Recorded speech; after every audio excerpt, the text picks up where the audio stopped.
Bonjour à tous et bienvenue à voir ce point de l'actualité. Le Conseil de sécurité de l'ONU a adopté lundi une résolution exigeant un cessez-le-feu immédiat pour le mois du Ramadan à Gaza, ouvrant la voie à la fin de près de 6 mois d'agression génocidaire de l'entité sioniste contre la population de l'enclave palestinienne, rejetée plusieurs fois par les États-Unis, qui ont utilisé leur droit de veto. L'appel à un cessez-le-feu immédiat à Gaza a été adopté après l'abstention des États-Unis. La résolution exige un cessez-le-feu immédiat pour le mois du Ramadan, devant mener à un cessez-le-feu durable.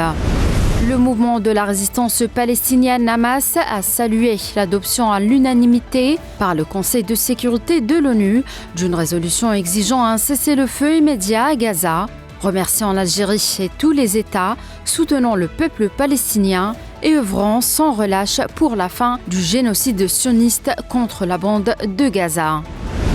En Russie, le nombre de personnes tuées lors de l'attaque terroriste du Crocus City Hall s'est élevé désormais à 137 et celui des blessés à 182, dont 97 étaient encore hospitalisés.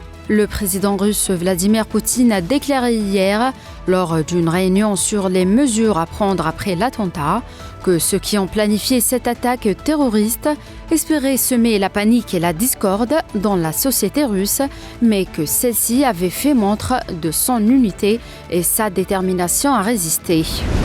Au Sénégal, le président sénégalais sortant Macky Sall a félicité hier le candidat de l'opposition Bassirou Diomaye Faye pour sa victoire dans l'élection présidentielle du Sénégal dès le premier tour qui s'est tenu le dimanche 24 mars.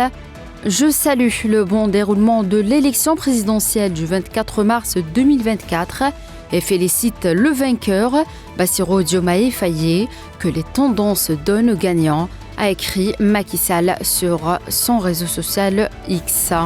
Au Tchad, 7 militaires ont péri lundi dans l'explosion d'une mine au passage de leur véhicule dans la région du lac Tchad, où des groupes terroristes armés sont actifs, a annoncé le président Mahamat Idriss Déby Itno.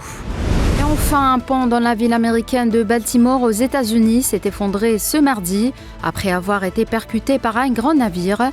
Le gouverneur de l'État américain du Maryland a décrété l'état d'urgence à la suite de l'effondrement du pont, qui a entraîné des véhicules et une vingtaine de personnes dans sa chute. C'est la fin de ce point de l'actualité. Merci de l'avoir suivi.